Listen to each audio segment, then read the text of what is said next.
can Godzilla get any stronger than this?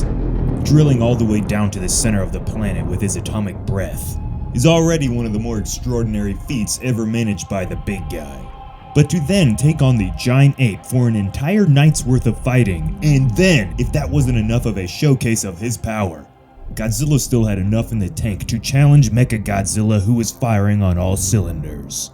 Even after taking some brutal hits from Mechagodzilla, the G-Man was still down for round 3 with Kong that following morning. In other words, MonsterVerse Godzilla was insanely OP. But has he reached his peak performance? In this theory, I will bring up points that gives us reasons to believe Godzilla can still grow more powerful. How could MonsterVerse Godzilla ascend to his godlike status? Find out now. Within the Hollow Earth resides the power needed to create and sustain Titans. Unlike the Titans on the surface, the ones that reside in the Hollow Earth don't need to take extended periods of hibernation in order to regain their strength. This is due to the extreme energy that resides within the Hollow Earth coming from the center of the Earth. This is the same power source that we see the big ape awaken within the Kong Temple. To get a better idea of this energy, let's place our minds millions of years back, to a time when the Hollow Earth was teeming with so much variety of life.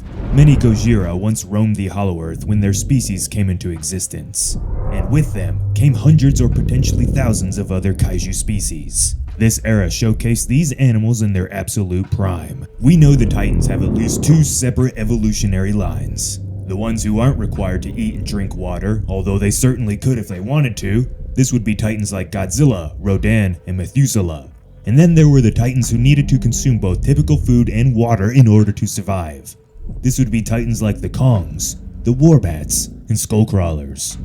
The more mortal-like Titans could evolve at a much faster rate, but this, like our real world, was due to countless generations both dying and being born in order for the evolution to take place. And sometimes, these species would die out before they could ever evolve to a point that would make them on par with the immortal Titans.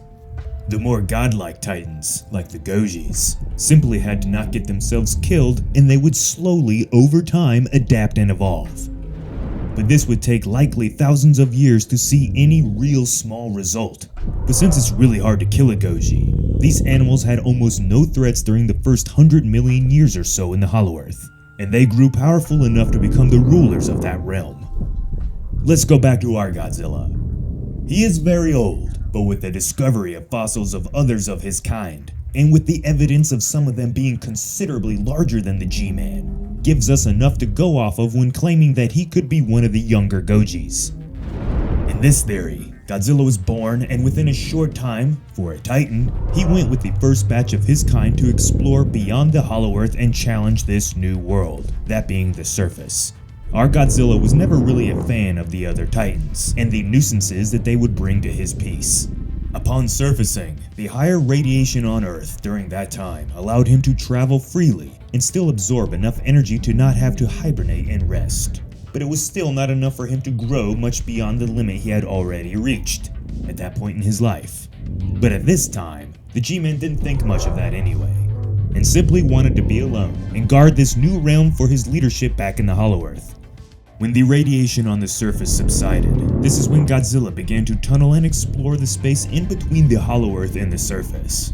The endless maze of tunnels and caverns within the crust of Earth is where Godzilla would find pockets of high energy that he could absorb, eventually leading to the place Godzilla once called his lair before it was destroyed.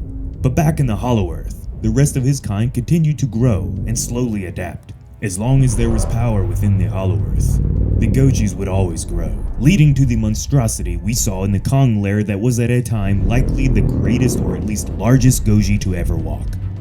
It was tens of millions of years or more before Godzilla went back to the Hollow Earth, when he heard the distress signal of his kind that war had begun.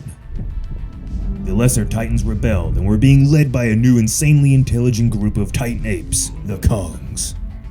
The apes had learned that the blue glow of the Gojis was connected to the power all around them, and that's when they devised their plan to take out the alpha reptiles so they could harness the power for their own, leveling the playfield. The G-Man ventured back and helped end the war, but this took place within a relatively short amount of time. so the time in between the war and the end of Godzilla vs. Kong is mostly known. Godzilla and Dagon guarded the surface, while the Hollow Earth was forgotten and left almost nearly void of all significant life due to the war. Together they stopped Ghidorah and destroyed any Titans that would make it to the surface and attempt to challenge them for their territory.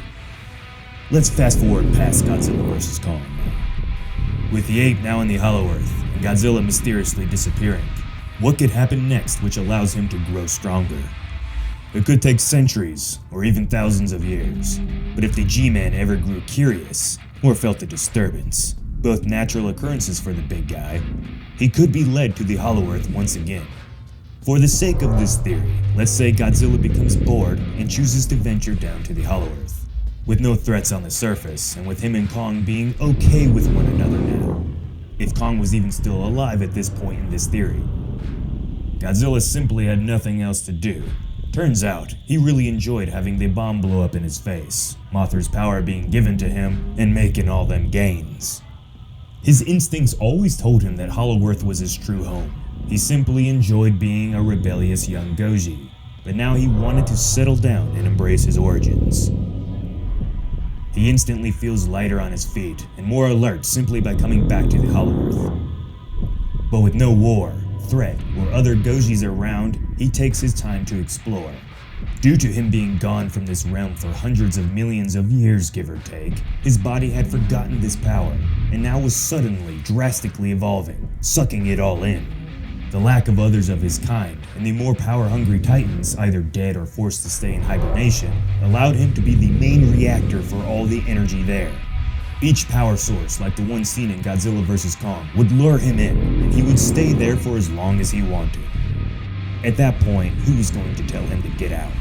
The G-Man would know he would have to go back to the surface eventually, but he had grown tired of mankind and enjoyed the simple peace of the Hollow Earth. For as long as he wanted, Godzilla would harvest as much power as he could. With zero competition, the god in Godzilla's name would come to the forefront even more. Growing larger and larger, more and more powerful. He would glow at all times, and getting within a mile of him would be impossible for a human. The power wouldn't corrupt him, he wouldn't turn bad, but instead, this would be the final catalyst of him becoming Earth's true protector. A god, molded and transformed to be one with planet Earth. The Earth's heartbeat would become his own. The G-Man would become immortal, and it would take another god from another world or an insane endeavor from mankind to ever challenge him. Something that would be very unwise of them to do. So that's why I believe in this theory. Godzilla is going to the Hollow Earth and how he could possibly grow even stronger. A true god. Residents, you know what to do for more videos like this. How do you think Godzilla would react to the Hollow Earth now with no competition there? Speaking of super strong Gojis, we have a video coming out very soon that's going to break down what is the most powerful Godzilla of all time. So stay tuned, subscribe, and hit the bell so you know when that video comes out. We think you're gonna love it. As always, this has been Jacob. Thank you to all our supporters and viewers. I will see you all in the next one.